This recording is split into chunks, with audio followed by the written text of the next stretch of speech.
आज हम लोग इस कड़ी में विश्व विजेता सिकंदर के बारे में चर्चा करेंगे।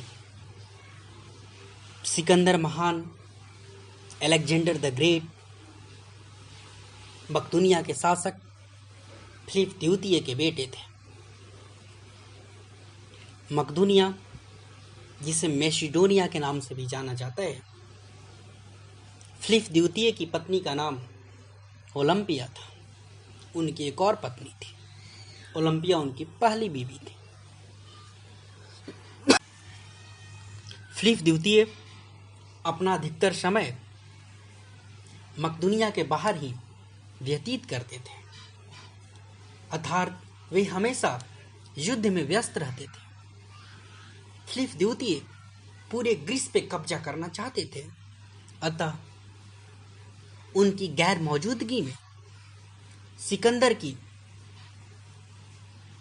जो देखभाल का जिम्मा था वो उनकी मां ओलंपिया पर था। प्रारंभिक समय में ओलंपिया और फिलिप एक दूसरे को बहुत मानते थे, परंतु ओलंपिया और फिलिप द्वितीय के बीच रिश्ते बद से बदतर होते गए। ये तब ऐसे हालात पैदा हुई जब फिलिप द्वितीय ने अपनी बीवी ओलंपिया को सांपों से घिरा हुआ देखा। उसने ऐसा देखा कि ओलंपिया सोई हुई है और उसके चारों तरफ सांप घूम रहे हैं, और इस बात का खुलासा ओलंपिया ने स्वयं किया। उसने कहा कि ये जो सिकंदर जो मेरा बेटा है, इसके पिता फिलिप नहीं, जबकि एक देवता है जिसका नाम ज्यूस बताया। ऐसा माना भी जाता है ओलंपिया के बारे में कि ओलंपिया एक जादूगरनी थी और वह काला जादू जानती थी। जब से ओलंपिया सिकंदर को यह कहा करती थी कि जो सिकंदर के पिता हैं वो फिलिप नहीं है जबकि गॉड ज्यूस है, तब से इन रिश्तों में दरार आने लगा और फिलिप और ओलंपिया के बीच दूरी बनने लगी। बात सिकंदर के बचपन की है। वैसे तो सिकंदर का जन्म 356 बीसी में, यानी 356 ईसा पूर्व में ही हो चुका था। बचपन से ही सिकंदर काफी तीव्र दिमाग का था। एक समय की बात है कि उनके राज्य मकदूनिया में एक घोड़ा आया था। वो घोड़ा किसी के कब्जे में नहीं हो रहा था। हर लोग उसे अपने कब्जे में करना चाहते थे, परंतु उसने सभी के नाकों में दम कर दिया था। परंतु वो 10 साल का बालक, वो 10 साल का सिकंदर, पता नहीं उसके ऊपर क्या जादू किया कि वो घोड़ा उसके बस में हो गया। और ऐसा उसके बस में हुआ कि जब तक उसने जिंदगी में लड़ाइयां लड़ी, वो घोड़ा उसका हमेशा हमेशा के लिए उसके साथ हो गया। जब इस घटना को फिलिप ने काफी नजदीक से देखा कि मेरा बेटा सिकंदर सिर्फ 10 साल की उम्र में इतने बड़े घोड़े को अपने कब्जे में कर लिया, तो उसने अपने बेटे से कहा, बेटा सिकंदर, ये जो मेरा राज मकदूनिया है ये तुम्हारे लिए बहुत छोटा है मेरे बेटे। तुम्हें तो अगर पूरे विश्व भी मिल जाए, तुम्हें अगर पूरा विश्व भी मिल जाए, फिर भी वो तुम्हारे लिए छोटा है। सिकंदर की शिक्षा दीक्षा के लिए फिलिप ने एरिस्टोटल को नियुक्त किया। एरिस्टोटल को ही भारत में अरस्तु के नाम से जाना जाता है। अरस्तु ने सिकंदर को दर्शन शास्त्र, मेडिकल की शिक्षा, गणित, घुड़सवारी, धनुविद्या, तलवारबाजी, बहुत सारी शिक्षाओं से परिपूर्ण कर दिया और सिकंदर एक बहुत बड़ा योद्धा बना। सिकंदर के अंदर इतनी अधिक कौशल थी कि जब उसके पिता फिलिप युद्ध के लिए बाहर जाते थे तो सिकंदर 12 या 13 साल की उम्र में भी अपने राज्य मकदूनिया की रक्षा कर लेता था। थ्रेसिया के युद्ध में तो उसने अपने पिता फिलिप को मरने से भी बचा लिया था। फिलिप दुश्मनों से घेर चुके थे, लेकिन सिकंदर ने उनकी जान बचाई थी। आगे जब सिकंदर बड़ा हुआ और इधर ओलंपिया और फिलिप के बीच रिश्ते और बिगड़ते गए, तो फिलिप को ऐसा लगा कि जब मेरी बीवी ओलंपिया सिकंदर को अपना बेटा मानती ही नहीं, तो मैं अपना वारिस, अपना उत्तराधिकारी फिलिप सिकंदर को क्यों नियुक्त करूं। अतः उसने एक दूसरी शादी की। उस समय उसकी उम्र 50 वर्ष हो रही थी और 18 साल की लड़की के साथ फिलिप ने शादी की। ये बात सिकंदर को अच्छी नहीं लगी। सिकंदर ने इसका विरोध भी किया,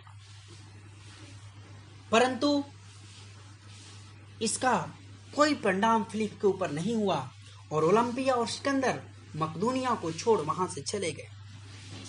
कुछ दिनों के बाद फिलिप की मृत्यु हो जाती है। ऐसा कहा जाता है, ऐसा माना जाता है कि फिलिप के मृत्यु के पीछे भी ओलंपिया का ही हाथ था। अब वो समय आ गया है जब सिकंदर पूरी दुनिया को जीतने के लिए कमर कस रहा है और दुनिया को जीतने की तैयारी कर रहा है। पूरे मकदूनिया को जीतने के बाद, ग्रीस और पूरा पर्सिया को जीतने के बाद, अब सिकंदर का ध्यान भारत की तरफ हुआ। क्योंकि भारत उसमें सोने की चिड़िया था और उस सोने की चिड़िया को जीते बिना सिकंदर एक महान शासक कैसे बन सकता था। सिकंदर भारत को जीतने के क्रम में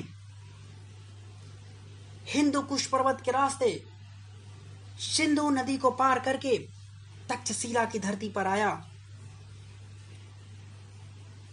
तक्षशिला की धरती पर जैसे ही सिकंदर आया तो राजा आम्भी ने सिकंदर के सामने आत्मसमर्पण कर दिया और उसकी शरण में चला गया, क्योंकि राजा आम्भी का दुश्मनी राजा पोरस के साथ था और कहा जाता है कि दुश्मन का दुश्मन दोस्त होता है। अतः इस आधार पे आम्भी अलेक्जेंडर के शरण में चला गया और तक्षशिला की धरती पर ही एक से एक राजा आकर सिकंदर को आत्मसमर्पित करते चले गए और सिकंदर की शक्तियां भारत में भी मजबूत होती चली गईं। अब सिकंदर तक्षशिला की धरती के बाद आगे बढ़ा और झेलम नदी के तट पे पहुंचा। जब झेलम नदी के तट पे पहुंचा तो इस बात की खबर राजा पोरस को लगी। राजा पोरस भी अपनी सेना लेकर झेलम नदी के तट पे पहुंचा और झेलम नदी के तट पर दोनों के बीच भयंकर युद्ध हुआ। ऐसा कहा जाता है कि राजा पोरस सिकंदर के ऊपर भारी पड़ने लगे थे। ऐसी विशाल सेना, राजा पोरस की सेना में हाथियों का झुंड था। हाथियों के झुंड को देखकर सिकंदर की घुड़सवारी सेना तितर बितर होने लगी थी। लेकिन कहा जाता है कि किस्मत किस करवट लेगी, ये किस्मत ही जाने।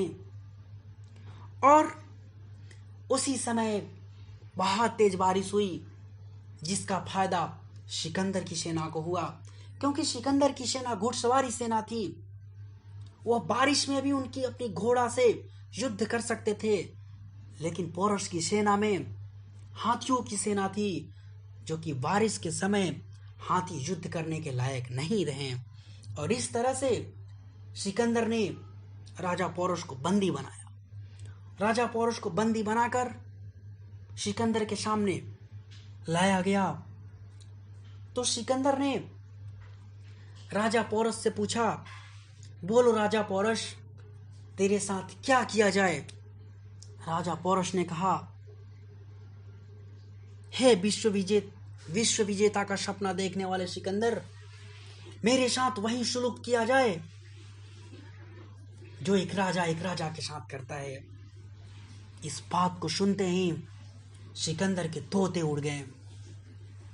सिकंदर को लगा कि ये कोई आम राजा नहीं है, ये कोई आम इंसान नहीं है, क्योंकि जो युद्ध कौशल पोरस ने रणभूमि में दिखाई थी, सिकंदर पहले ही उससे मंत्र मुग्ध हो गया था। उसने पोरस से कहा, ओए राजा पोरस, मैं आपको आपका जीता हुआ राज वापस लौटा रहा हूं और आज से हम दोनों एक अच्छे दोस्त हुए। इसके बाद सिकंदर वहां से आगे बढ़ा और आगे बढ़ते हुए ब्यास नदी के तट पे पहुंचा और ब्यास नदी के तट को पार करने के बाद उसका मकसद ये था कि भारत के अन्य क्षेत्रों को भी जीता जाए। परंतु सिकंदर की सेना ने ब्यास नदी को पार करने से मना कर दिया। ब्यास नदी को पार करने के मना करने की वजह से सिकंदर के मन में अब ये बातें आने लगी कि जब मेरे सैनिक, मेरी सेना ही मेरे साथ नहीं होगी तो हम युद्ध कैसे करेंगे। और सिकंदर फिर वहां से अपने राज मकदूनिया की तरफ लौटने लगा। परंतु सिकंदर की अपनी सेना के साथ टूट जाता है और सिकंदर भटकते हुए जंगल में चला जाता है। सिकंदर को जोरों की भूख लगी हुई होती है और सिकंदर भोजन के लिए जंगल में इधर उधर घूमते रहता है। कुछ दूर पर उसे एक छोटी सी कुटिया दिखाई देती है, एक छोटी सी झोपड़ी दिखाई देती है। उस झोपड़ी के पास जाता है तो उस झोपड़ी में एक बुढ़िया औरत होती है। उससे सिकंदर बोलता है कि मुझे कुछ खाने के लिए दे दो। इस पर वो बुढ़िया औरत सिकंदर के सामने एक थाल सजाकर लाती है और उसके ऊपर एक कपड़ा परोसकर सिकंदर के सामने रखती है। सिकंदर जब उस थाल के ऊपर से कपड़े को हटाता है तो उसमें सोने और चांदियों के साथ और सारे जवाहरात होते हैं। इसको देखकर सिकंदर चौंक जाता है और बोलता है कि क्या आपके देश में लोग सोने और चांदी का ही भोजन करते हैं। इस पर वो बुढ़िया जवाब देती है कि हमारे देश में लोग सोने और चांदी का सेवन नहीं करते हैं, परंतु आप जैसे राजा को सोना और चांदी ही चाहिए। आप जैसे राजा सोना और चांदी के लिए ही न जाने कितने अनजानों के खून के प्यासे बने हुए हैं। और आज जो युद्ध आपने राजा पोरस के साथ किया है, उस युद्ध में मेरा बेटा भी शहीद हुआ है। इस बात को सुनकर सिकंदर का दिल दहल गया और सिकंदर ने ठान लिया कि अब मैं आगे युद्ध नहीं करूंगा।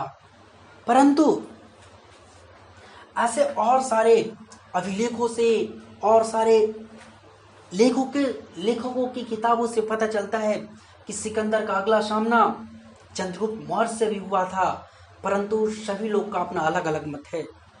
सिकंदर वहां से फिर मकदूनिया की तरफ बढ़ा, परंतु मकदूनिया से पहले ही उसकी बेबीलोन में रहस्यमयी तरीके से मृत्यु हो जाती है। कहा जाता है कि सिकंदर को मलेरिया हो गया होता है, परंतु इसका कोई साक्ष्य नहीं है।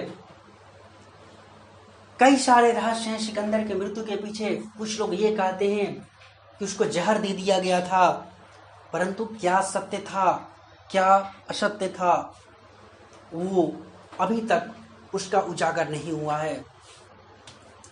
सिकंदर ने मरने से पहले 3 बातों का उल्लेख किया था। सिकंदर ने पहला बात ये बोला था कि मैं कोई देवता नहीं हूं, मैं भी एक आम इंसान हूं, क्योंकि उसकी जो माँ थी वो देवता ज्यूस को मानती थी और कहती थी कि सिकंदर ज्यूस का बेटा है, अतः सिकंदर भी देवता है। लेकिन सिकंदर ने इस बात को मना किया कि मैं देवता नहीं हूं।